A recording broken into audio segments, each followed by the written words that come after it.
back. WNST, Towson, Baltimore, and WNST.net. It is a busy holiday week as the Baltimore Ravens prepare for flight out to the West Coast. A first ever game in Los Angeles, California. Not quite.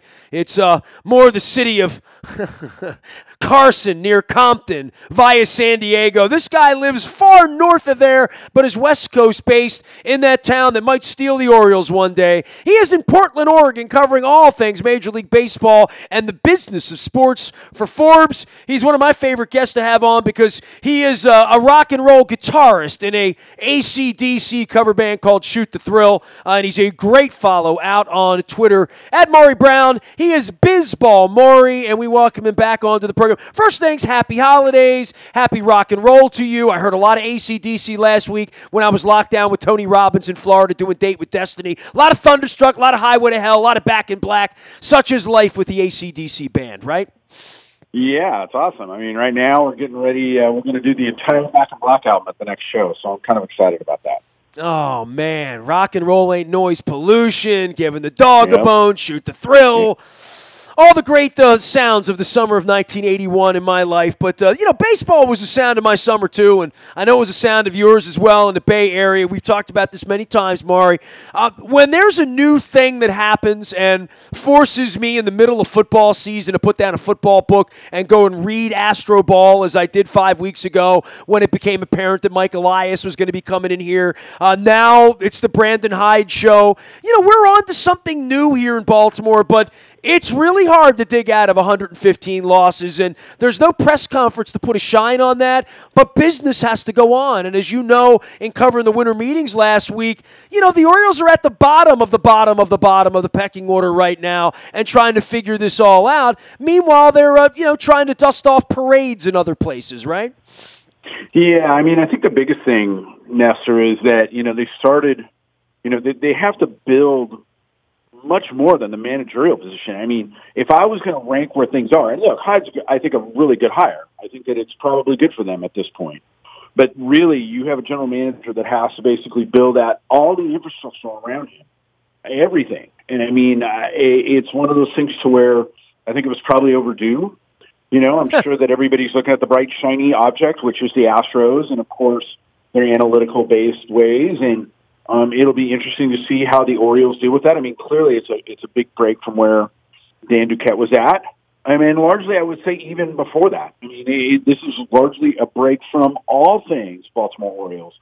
So look, I think that it's good. I mean, I think that it gives some sense of hope that at the very least it's something different. Well, watching the press conference on Monday at noon, the first thing that jumped out at me was sort of this integrity and humility that sort of jump off a guy like Brandon Hyde to come in and take over what he knows is a very, very difficult circumstance, to be hired into this circumstance and survive it somehow. That almost never happens in baseball, but given the system, if he grows into the role and Elias and Sig Mejdal expedite this to some degree, that they can have competitive baseball players on the field, let's say 3 seasons from now, that maybe he won't be Bo Porter in this situation, right? Yeah, I mean, look, it'd be hard to fill, Showalter's shoes. There's little denying that. But I think, like you said, that there was a cultural shift that just had to happen. Now, look, I don't know whether this was all on Dan Duquette's fault. I don't know if you go all the way back to Jim Duquette. I don't know if you look at this as an Angelos problem. But I do feel that this is a significant shift and one that's worth looking at. Look, Nestor, I have to cover the Mariners, and if you want to talk about like the constant state of are you serious? We missed the playoffs again kind of mode. I see your pain. Your pain pours out on Twitter, Mar. Well, looking at what Jerry DiPoto is doing out here and looking to what is happening in Baltimore isn't too dissimilar in some ways. I mean, they're going to blow up the roster and try and do things there. Here, you're basically blowing up everything around to build your roster in what you hope is the proper way. And that looks to be the thing right now. Look, I mean, it's no big secret that it's largely about development and drafting well and then augmenting with free agency. And look, if you go back to the Astros, right, which is really largely the blueprint for all of this, if you look back and you think about how bad they were and look at how low their payroll had gotten at one point, and everybody was disgusted with them. Well, look, they've gone off and not only won a World Series, they came awfully close to going back again last season. And their payroll was in the top 5 this year at the end of final payrolls, which just came out. They're in the top 5. So, look, it happens. I mean, it's cyclical. It's how fast you do it. Like, you don't want to be the Pirates. You don't want to be the Rays. You don't want to be even the Marlins, who at least have a couple World Series under their belts. You don't want to be that. And I think that at some point you have to go and make the hard decisions, and I think that the Orioles finally have. Well, and then there's the part of that where you get involved in the draft and you start to bring in your big analytics machine and what does it mean and how do fans relate to all this. You were out at the winter meetings, and, it's not lost on me in reading Astro Ball, which, by the way, Maury, I don't know if you've read it or not. It's a fantastic book. I mean, it is a good book. Ben Reiter did a great job with that, and I've been trying to stay up on great books, and when you get these recommendations, and when it's coming to your hometown, as they say, in the case of Astro Ball here, I know you were out in Vegas, and I know Sig Mejdal was looking for a gig 15 years ago, running around in those hallways, and I wasn't a guy that did the winter meetings back even in the 90s when it was really a hotbed for the Orioles. You're there now. It's bigger than life. We see it on TV and the network and whatnot. You're out there covering the business of the sport. Bring me in. Bring me in at 50,000 feet and say, if I were to go with you next year to the baseball winter meetings, what are you seeing when you're there now that's different? Well, I think first of all, the big thing on the player side, right, which is what everybody, I think, largely thinks about the winter meetings of, it's not as big as it used to be, Nestor. And look, I mean, we've got the internet, we've got cell phones, we can make deals wherever. Heck, Jerry DiPoto made a deal from his hospital bed. It is that way, and it's largely stretched out. You have deals getting made before and after, where it used to be getting everybody together makes a difference. You occasionally see general managers walking through the lobby. For the most part, they're all sequestered upstairs in big suites with their teams doing their thing. Now, the one thing that I like about the winter meetings from my beat is there's everything else. There's a massive trade show for the minor leagues. There is every single club representative and every major league representative, sans the commissioner this year, that are there. So if I want to get together and talk to a representative from, let's say, the Diamondbacks, they're there. If I want to go talk to somebody from the Yankees, they're there. And then it's, I think a great incubator for all kinds of things for deals that get done outside of players. Now, that may be boring to most, but I'd say there was about 10,000 people there. I mean, the proximity is the power when you can walk down the hallway and get an answer, right? Or go get a drink and make a deal. I mean, I see it every year with the owner, with the combine in Indianapolis with football. It's really become the centerpiece of how business is constructed in the business, right? Yeah, I mean, I think it's broader still than the combine. Like, I've done the combine, I think, 3 times, and I think it's bigger still. It's just more compact, and there's more stuff going on. It's everything, Nestor. I mean, I hung out with the guys that are doing the MLB to Portland effort, and you could go and talk to people that are working around on the fringes of that kind of thing, or what's going on with Oakland, or what's going on with Tampa Bay. I mean, that was a big story of what was going on with the Rays and watching their ballpark deal fall apart. So, yeah, man, it is I think a great incubator. It's something that if you do what I do, even for those that just cover the teams and are worried about player transactions, I still think it has value, and it's worth going to. In the case of the business of baseball, and I know you're always tuned into this, we're still waiting on this Masson thing to come down with $400 million, and the boys have now had an orange hookah lounge powwow with the media a couple weeks ago when they hire Elias, then they hire a manager, and I think we can all check off on these guys being paid at top of industry and then being able to attract a manager who interviewed in several other places and was well regarded. So, I mean, this thing starts to check all the boxes. Then I would say, where is the business of baseball where my city is in ruins for baseball, right? Like, no one's coming to the ballpark. The city's got problems. The team certainly is going to have problems on the field. They have the Nationals down the road, which was never a problem for 35 years around here when the Orioles were a monopoly and aren't any longer. And then I wonder where the industry is for other small marketplaces where they haven't won, and in places like Oakland where they're trying to get it done, to your point, in Seattle. But winning has to be at the root of all of this, because if you don't win, I don't know that people are going to come out in the modern era, right? Yeah, and I mean, here's the thing that's weird about baseball, right? I mean, if you look at it, you go, wow, gosh, man, look, we got quite a bit of activity going on around the postseason. We got different teams coming in there. We have, it's hard to be a consecutive World Series winner. Well, look, Nestor, I mean, I don't know if I've ever seen, or we may never see, a more dominant team than that 2018 Red Sox team. I mean, for boring television, I thought that the World Series ratings being down was indicative of people I think were just kind of the bloom is off the bud with the Red Sox. But I think the point here is that they clearly, they spent the most this year and went above the luxury tax threshold. They and the Nationals were the only teams that did that this year. And that, I think, really showed something, that you can get to the postseason. You can be Oakland. You can be the Brewers. And you can be really competitive. But at the end of the day, if you look at how this has gone in the World Series and actually winning the championship, it requires some financial, strength. And I think that makes it difficult. If you just want good competitive ball, I think that can be done with all 30. I think that the Rays will be an interesting watch this year. I think that they're going to be a little bit better. And there's Orioles, nothing wrong with them, by the way. If they played the National League Central, they would have won the division or like that, right? I mean, literally. And that's always a problem, right? I mean, there's nothing more unenjoyable, I think, than being the other teams besides the Yankees and the Red Sox in the AL East. Well, we know what that is. We live in Baltimore, and that's really part of the issue here, right? Like Elias, these guys can do everything perfectly and win 90 games and still be 10 off the wild card, like right, literally, which is what Tampa did. That really worries me long term, and I know it worried everybody, like your age and my age 20 years ago, when there was that massive gap and the Yankees sort of owned everything, and the Red Sox with Pedro and Schilling sort of came into their own.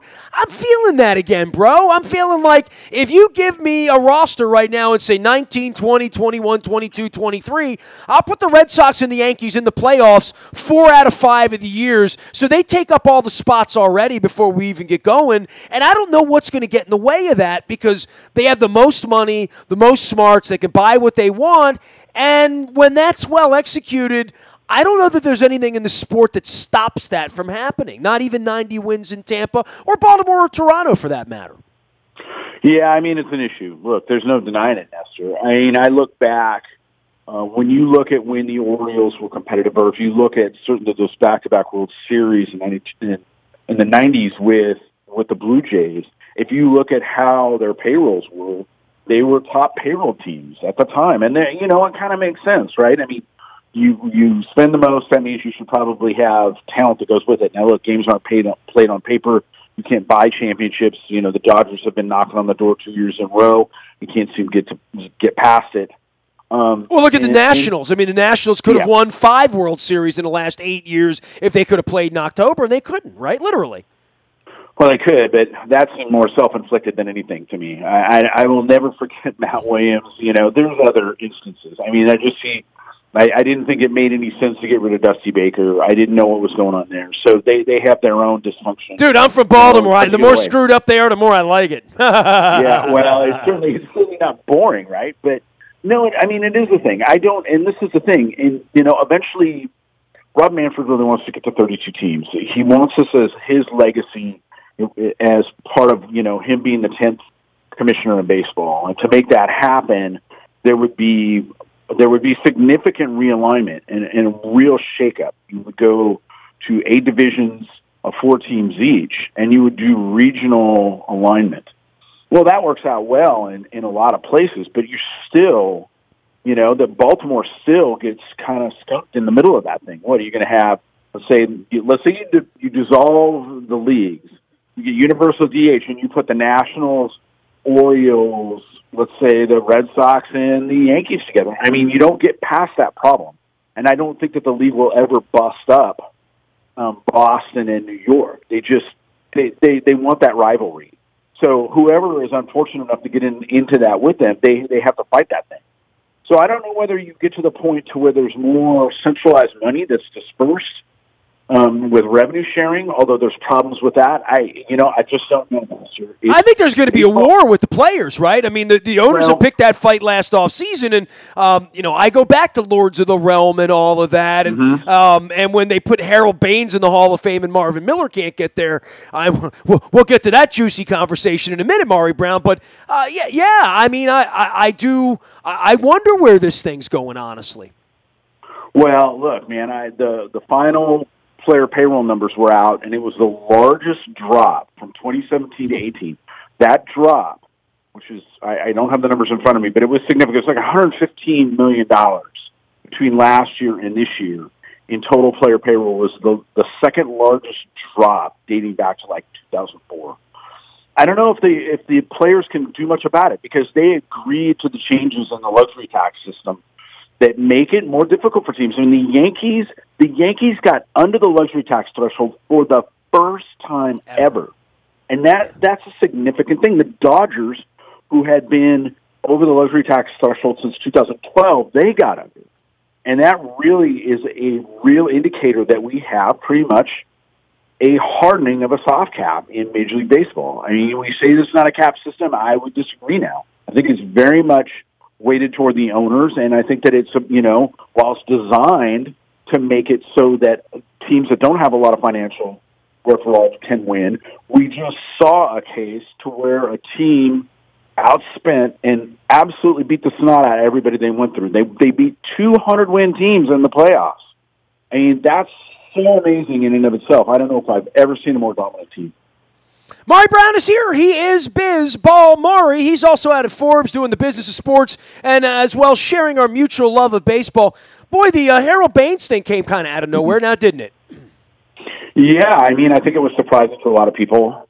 There's a lot of talk about it. First of all, I would say that, look, you can make the argument that he should or shouldn't be in there. I think there were a lot of people that believed that he should not be in the Hall of Fame, that his play wasn't worthy enough.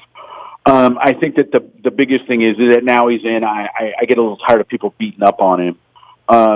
But look. Well, I think it's lowered the bar for anybody else to get in. Yeah. I mean, come on, dude. You're out in Portland. You're Mr. Seattle. I mean, on behalf of Edgar Martinez, and I love Harold Baines. I played billiards with Harold Baines. Harold Baines is a nice man. He's from my home state. He's an Eastern Shore guy. Mm-hmm. He's a respectable, awesome dude. But he's not a Hall of Fame baseball player by my standard what a Hall of Fame baseball player is. And if you put him in, you better make room for another 80 guys that were better than him because I saw them, and they're not getting in the Hall of Fame either. Yeah, I mean, it's, this is the thing. I mean, there's going to be a lot of conversation about Edgar Martinez being in his last year on the ballot. And he was actually close last time. He should get in this time because everybody's going to point to that and go, look. And I think that the writers will say, well, here's the problem with that. It was done with a committee. He fell off the ballot in a very rapid fashion when it was up with the writers that were largely selecting him. So that'll probably be the counter argument. And that's largely the problem, I think. You start to get into these committees and they get all kinds of messed up. I've advocated moving the executives and the managers out into their own committee, and you would have, a handful of players, and that makes it at least a little bit easier. I mean, when you're trying to get to a certain threshold, and guys like, look, you could put George Steinbrenner on the same doggone ticket. It just, it didn't really work for me. I mean, George Steinbrenner getting less than 5 votes. I mean, okay, cool. I get, that he was banned from baseball and all that other stuff, but it just makes it too difficult. And the number of people that are voting in those committees is so small that things like this can happen. Well, next thing you know, Buddy Bell and Toby Harrell will be, you know what I mean? Like, we'll just be letting Doug DeCinces into the Hall of Fame. I mean, I don't want to say blasphemy because I don't take it as seriously when – I'll give you a funny little story. I was with the 1983 World Series group got together, right? And it was the 35th anniversary. It was about 6 weeks ago. And I like so many of those guys. And my wife thinks it's cool that Disco Dan Ford played on the team because her father's name is Dan Ford, so, it always makes for fun. So I saw Ken Singleton, and I had my pictures that I took from the 1983 World Series Memorial Stadium with my Pentax 110, back when I used to sneak it into Van Halen concerts and take pictures and whatnot. You know what I'm talking about, Maury, back in the 80s. Oh, yeah. And I saw the line of the players with the Phillies in their powder blues and the Orioles in their whites, and I wondered how many Hall of Famers were in that shot. And I saw in the shot, well, there's Joe Morgan, and there's Mike Schmidt, and there's Steve Carlton, and there's Jim Palmer, and there's Eddie Murray, and oh, look, there's Cal Ripken, and there's Pete Rose. And I said to Singleton, I'm like, look, man, there's 7 Hall of Famers there, and I counted them out. I'm like, look, there's Palmer, and there's Murray, and Earl Weaver. Well, Earl Weaver was in the broadcast booth, so he wasn't there. So we go through it, and he said, you can't call Pete Rose a Hall of Famer. He's not a Hall of Famer. And I'm like, That's the dumbest thing I've ever heard, that I can't call Pete Rose a Hall of Famer. You know, if he's not a Hall of Famer, how the hell is Harold Baines a Hall of Famer? You know what I mean? Like, to me, that doesn't make any sense, Maury. Well, and so here's the way that I look at it, Nestor. I mean, first of all, the Hall of Fame to me is the story of baseball, right? That's it. It's designed there for you and me and the kids to go through and get the history of the game. Warts and all. Warts and all. Now, I understand from the technicalities of how the rules are currently set up. You know, Pete Rose was on the ballot once. He got 15% of the vote, and the Hall of Fame changed the rules, said if you were on the exemption list, you could not be voted in. So you're going to stick this on Rob Manfred, who's like, he's stuck into a corner. He's like, look, the guy cheated. He blatantly broke our rules. We cannot, you know, he's not going to come off the exemption list. But let's just say he did. I still don't think that there would be enough votes. How would you deal with this? Would you put him on a special ballot? I mean, he's been gone so long, you're going to give it to the new writers, most of them that have never seen him play. How would you do that? And even if you did, even with all the historical significance and everybody, you know, people like me who didn't see him except for when I was very young, I still don't know whether he would get the votes based upon how he's acted and based upon the thing. And all of that, I think, is crazy.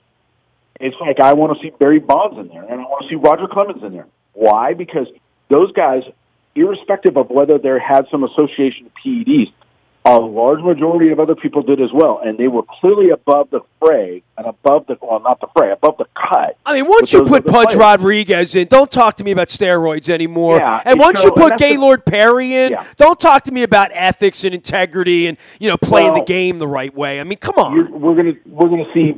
I think that there'll probably be a good chance that adding Pennick gets in there, even though he admitted to using HGH, and it gets into this gray area. And you get into a lot of people that are like, the baseball, you should not cheat the game. It's cheating the numbers and all this other stuff. And I get that. And then people go, Pete Rose. And here the league just reached a deal for legalized gambling with MGM. And I'm not kidding you, Nestor. Right? No more than 100 yards from where MLB Network's main desk was during the winter meetings, Pete Rose is sitting in a memorabilia store signing autographs. It was the most surreal thing. I mean, 100 yards. And so when you look at that and you have that stuff, it makes it very difficult. You know, the Harold Baines thing, I hate. You know, I'm going to say selfishly, great. It's going to make it a lot easier for Edgar Martinez, although I thought Edgar Martinez was going to get there anyway. And how are they going to deal with David Ortiz? And how are we going to get to this? And the good thing for me, Nestor, is I'm about 5 years away from my Hall of Fame vote. And largely the PED era will be in the rearview mirror unless a new one crops up. So that's kind of the way I look at that.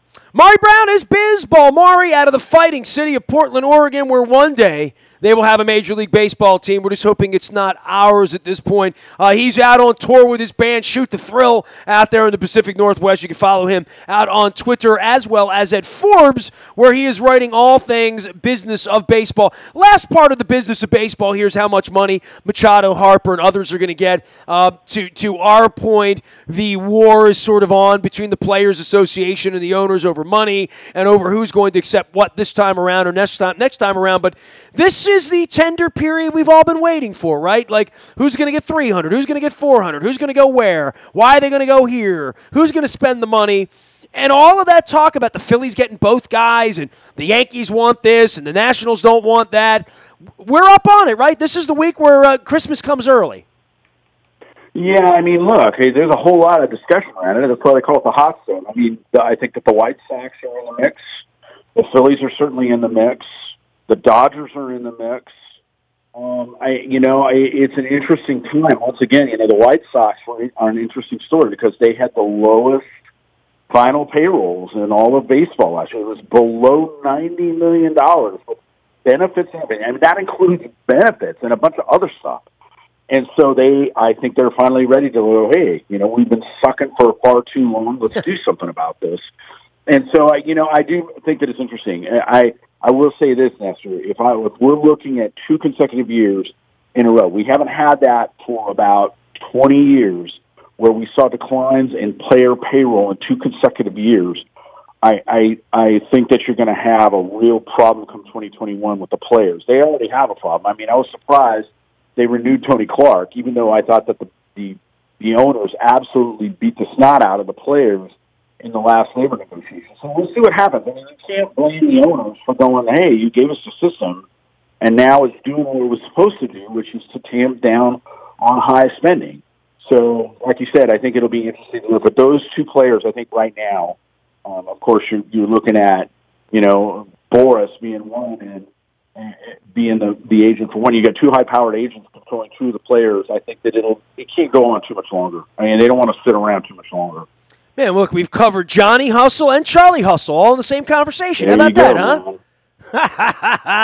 Maury, take care of yourself. Enjoy your family and your holiday and the off season here. We'll have spring training around the corner, and there's a rumor that I'm going to be down in Phoenix, Arizona for some spring training in the NFL owners meeting. So hopefully our paths will cross over some cactus baseball or something like that, man. Yeah, hopefully it will. And give their wife my best for the holidays. You have too much fun. We'll be baking cookies, thinking of you, and waiting for whatever tour comes our way. Hey, man, the Stones are going out and shaking their ass in the spring. It's never too late, is it, Maury? It's never too late. There he goes, Maury Brown, Bizball Maury, out on Forbes and out on Twitter. And one of my dear friends in the Portland, Oregon area, his band Shoot the Thrill, rocking it. Make sure you go check them out on their stream as well, doing the AC/DC tribute thing. Nasty at WNST.net finds me. I am out in the buyatoyota.com audio vault doing the Baltimore sports media thing. You can grab us 24 hours a day from anywhere in the world on your mobile device by downloading the TuneIn Radio app. We all come in crystal clear. It is the buyatoyota.com audio vault. I am Nestor. We are WNST.net, AM 1570, and WNST, Towson, Baltimore, and we never stop talking Baltimore sports.